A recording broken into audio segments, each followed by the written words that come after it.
Hello and welcome. I'm Phil Torres, here to talk about innovations that can change lives. We're going to explore the intersection of hardware and humanity, and we're doing it in a unique way. This is a show about science by scientists. Let's check out our team of hardcore nerds. Rachelle OLDMIXON is a neuroscientist. Tonight, she takes a test to find out what's in her DNA. Now, the discovery that might just change everything for Rachelle. Kyle Hill is an engineer. Tonight, he's got the innovation that will light up Las Vegas. A solar plant that uniquely stores energy from the sun during the day to light up the night. Lindsay Moran is an ex-CIA agent and analyst. And I'm Phil Torres, I'm an entomologist. But tonight, I've got the story that will leave you shaking your head. Why bugs should be part of your next meal. That's our team, now let's do some science.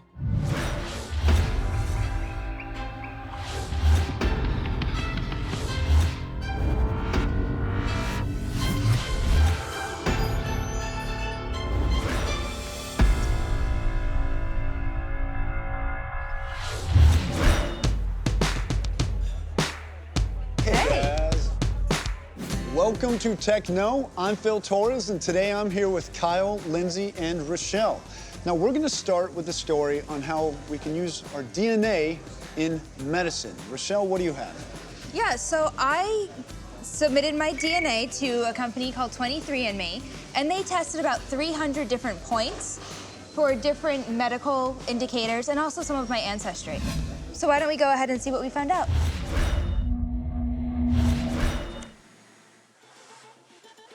Simple kit, nothing complicated. So the first thing I have to do is I have to use this tube. And I get to fill it with saliva. Yay, so you all get to watch me spit. You can fast forward through this part. So that's done. And with that, I joined 500,000 people who have sent their saliva to 23andMe. The first direct-to-consumer personal genome test. The samples go to a DNA sequencing lab where they begin with our 46 chromosomes, 23 from each parent, filled with our DNA. DNA is a double helix with base pairs of nucleotides, A's paired with T's, G's paired with C's. Next, the DNA is inserted into a chemical soup that snips it into millions of precisely defined sequences. Those pieces undergo another process that splits the double helix into a single strand. Those smaller strands are then duplicated over and over, so that a sequencing machine has enough material to determine the exact order of those A's, T's, G's, and C's. And that's the instruction manual for what makes you, you, and me, and other people themselves. Professor Mike SNYDER runs a genetics lab at Stanford University. When we sequence DNA, we're determining the order of those bases, then you'll match them up to a reference. And you look for where you will differ from the reference sequence. And those changes then are used to predict what might go wrong with you. 23andMe is the brainchild of Anne Wojcicki and backed partly by her estranged husband, Google founder Sergey Brin. This is me. My DNA. In its advertising, the company promised data on ancestry as well as health risk assessments. Know more about your health. Go to 23andme.com and order your DNA kit for only $99 today. With the fine print not a substitute for professional medical advice. Learn hundreds of things about your health. The risk assessments on health issues got 23andMe into hot water with the Food and Drug Administration. In November of 2013, the FDA ordered it to stop sending medical results, which the company complied with while the FDA does a review. Do you think the FDA's decision was a good one?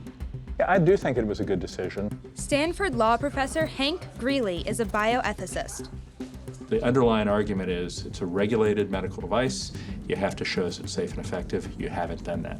Some people think that's great. It's my DNA. I should be able to get it. I shouldn't have to pay a doctor or a genetic counselor. But it means you lose that professional who can explain to you what its strengths and weaknesses are. I got my results emailed to me before the FDA's ban. My health risks just loaded. And the first one would give any woman reason to pause. The number one thing that I have the most elevated risk for is breast cancer.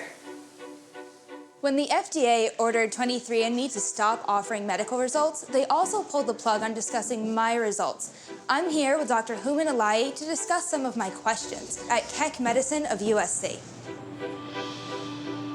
The one that alarmed me probably the most was seeing how much the breast cancer risk was elevated compared to normal. If you go and look at how is that determined by 23andMe, they've looked at 8 genetic variants that have been associated with breast cancer development. What do you mean by genetic variants? What I mean is a change at a single position in the DNA sequence. That single change on 8 different genes led 23andMe to calculate my risk for breast cancer at 24.4%, when the norm is 13.5%. But Professor ALLAYEE says risk isn't just based on genetics. Overall family history maybe is more important than just the 8 variants, because we know that it's not just these 8 genes that are associated with breast cancer. There's like 50 or perhaps 100. Nobody in my family on either side has ever been diagnosed with breast cancer. Right, then I would be even less worried about what this like sort of 10% increased risk above what they call the general risk or average risk is.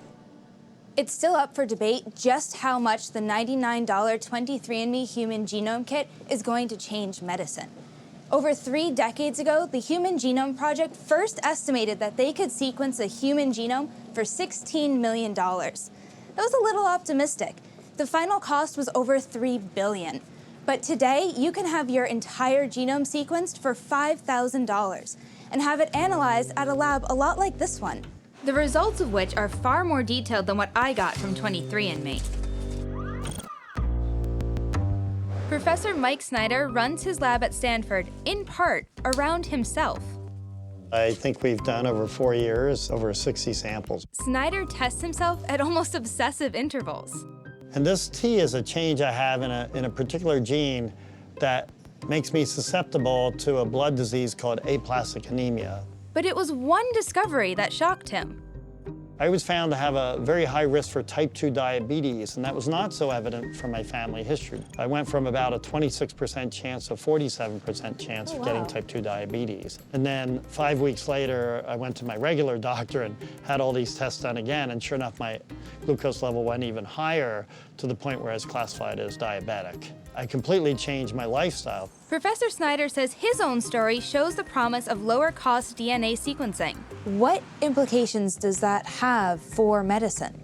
Really makes it accessible for everyone. It will also mean it will move to preventative medicine. You'll be able to get your DNA sequence early and hopefully be able to predict diseases better and then catch them early or avoid them in the first place if you change your lifestyle accordingly. And just to give you a feel for this, in the area of cancer, this is already having huge impact. We actually sequence the DNA of cancer patients, make some predictions about what went wrong with them genetically, and then prescribe drugs based on that information. Within a few years, it'll become standard of care. Is genomic testing the future of medicine? My own view is that the way this will go in the future is that you'll get your genome sequenced before birth. If you could actually see what's going to go wrong, you could keep an eye out for it. But you have to use this information very responsibly. To be responsible, I asked Professor ALLAYEE to analyze another red flag. What I do have a family history for is colon cancer. 23andMe estimates average risk to be about 4%. Your risk is about 5%. If you wanted to know what does it really mean for you, I'm not sure if any medical geneticist would be able to tell you right now, simply because colon cancer is one of those diseases that's caused by multiple genes. It could be 10, 20, 100. They've only tested for 4. Should I be concerned? Based on just this result alone, I would say no. But based on the positive family history that you've had, it's something that you probably want to talk to your doctor. So it seems like I have a rather dull profile as far as genetics is concerned. Well, in this case, I would say dull is a good thing. I would agree. Really interesting findings. They are. It was really interesting to find out that my family that's so proud of being Italian is quite possibly very barely Italian. You know, at most, I'm 7% Italian, making my grandmother less than half Italian. And taking the test is also just kind of fun. I mean, I found out that I'm genetically linked to the chef Mario Batali. And Hey, look at that. That was great news for me. We'll test you in the kitchen later on. Now, I really think this area of genomic medicine is in our future. I just am not sure if 23andMe has quite nailed it and quite encapsulated all of its potential at this time. The future is going there. You can tell this is just the first wave. Maybe the FDA recognizes that they're not getting it quite right, they don't have all the pieces together, but there's going to be more companies like this in the future. Information is information. This is the age of big data. This is going to happen, and we're just at the forefront of it. All right, so next up, Kyle, I hear you went to Vegas. Phil, what if I told you that you could generate solar power at night? Would you be interested?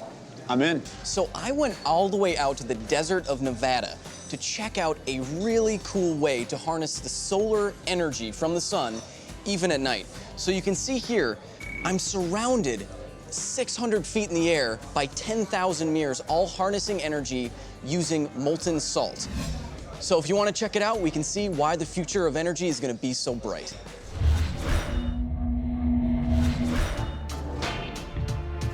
With its glitz, glamour, and endless gambling, Las Vegas sits at the crossroads of conspicuous consumption and limited resources. 90% of the city is powered by non-renewable resources like oil and natural gas. But later this year, the city and much of Nevada are betting on a new energy source, thanks to the sun.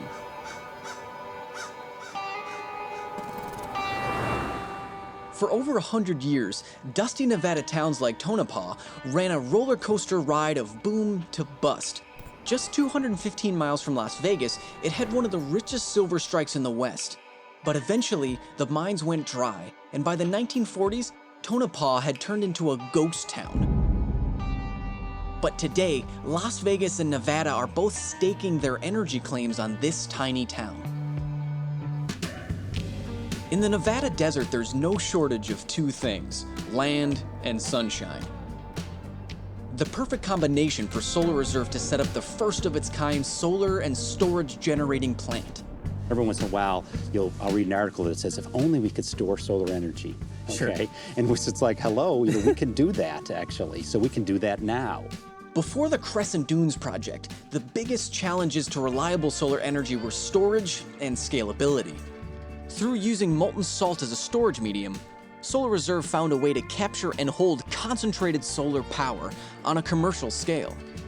With a $1 billion loan from the US Department of Energy, Solar Reserve cracked the code on efficient solar energy production and storage.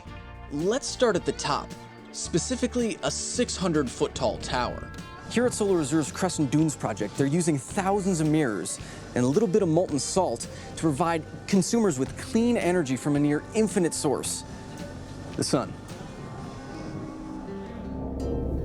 What you see around us are heliostat mirrors. Heliostat mirrors are tracking mirrors. What they do is track the sun and concentrate the sun's energy onto the top of the tower that we have here.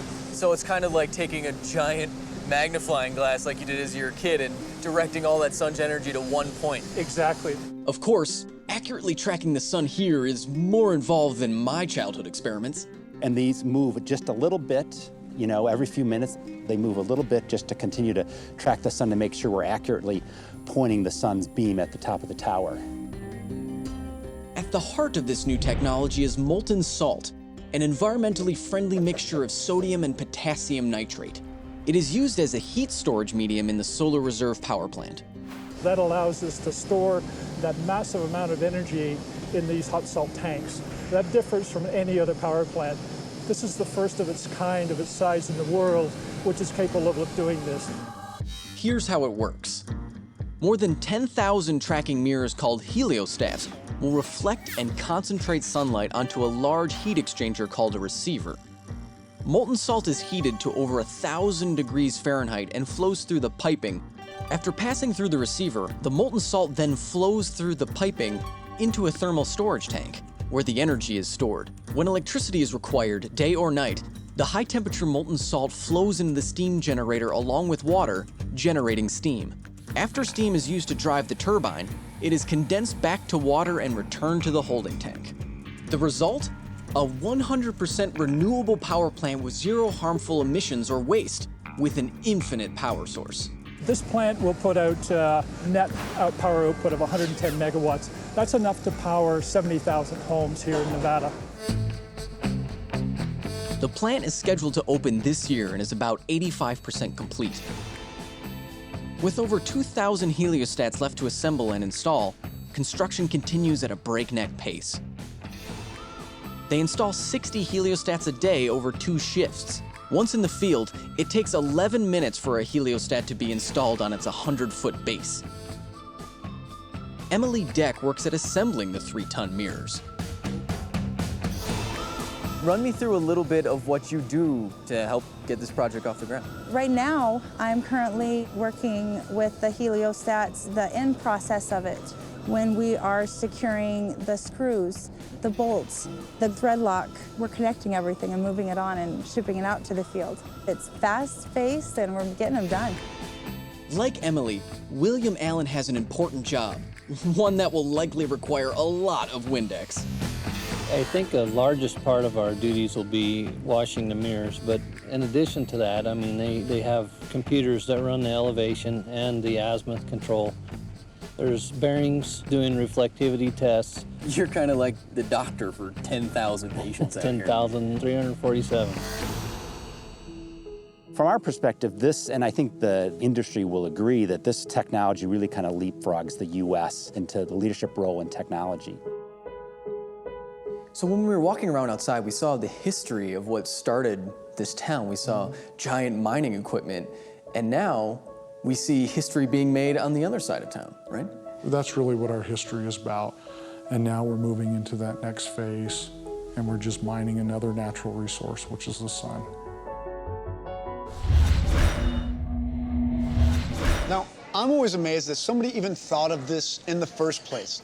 Right. The big hurdles for solar energy really has been harnessing all of it so you can use it later on. Traditionally, there's towers like this in the US and around the world, but you can only use it when the sun's out. Now, if this trend continues around the world, like the company has plans to do, if you have enough space, we certainly have enough deserts in the world. And the thing, Phil, that I really enjoy about this story is using what we already have to solve our problems.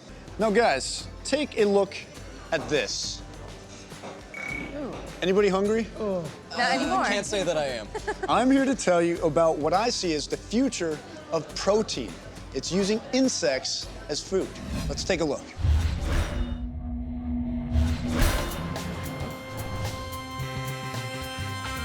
There's no place quite like down south in Louisiana for a great time and even greater food.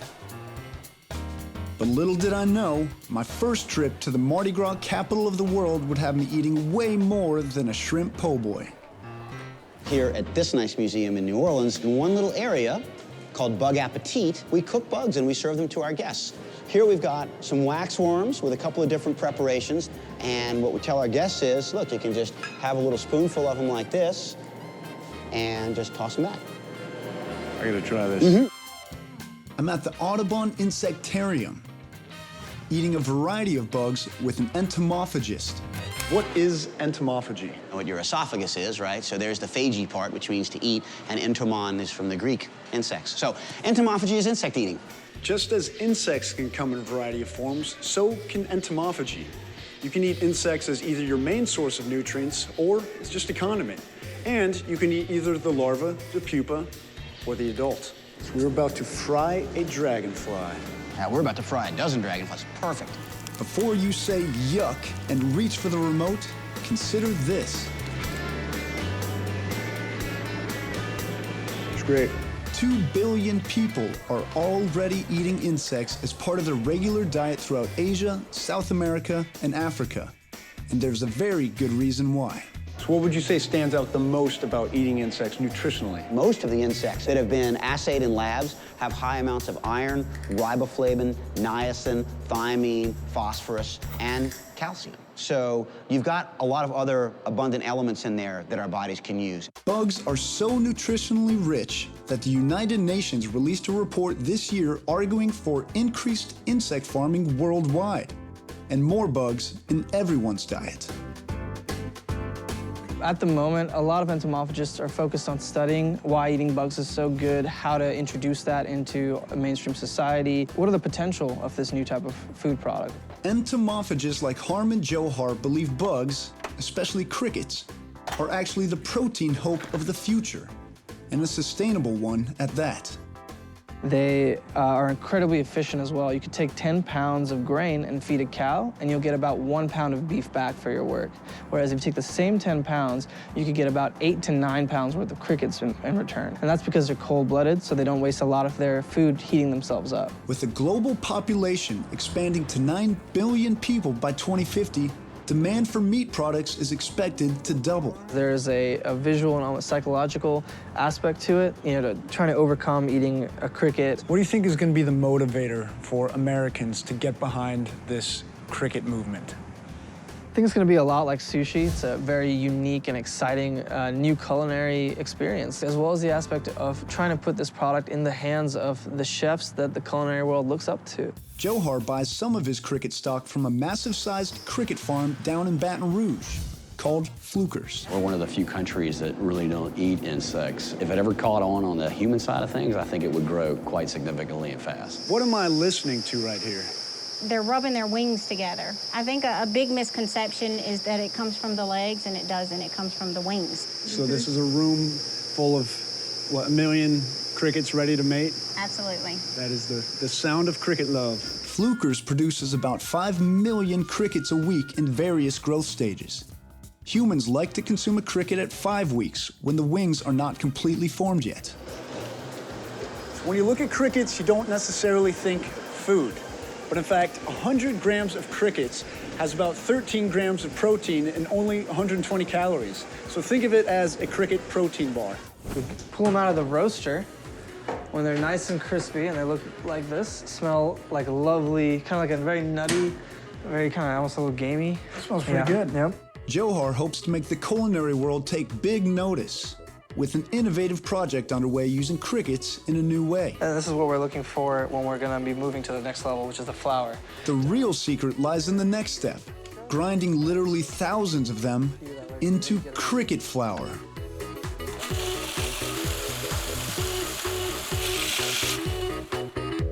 So here we have what we call semi-fine grade. So you can still kind of see some of the legs. If you look closely, you'll see a head or two. This cricket flour removes that whole idea of the visual and the psychological. You can literally blend this powder into breads and brownies and cookies and just about literally anything you want.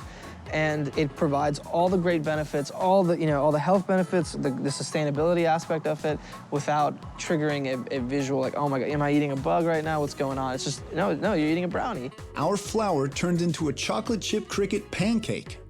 Yeah, I told you I'd be experiencing the culinary wonders of Louisiana. So the moment of truth Yep. for the chocolate chip pancake. Cheers. Cheers. It's good. This is really good. So we just watched you eat bugs. A lot of them.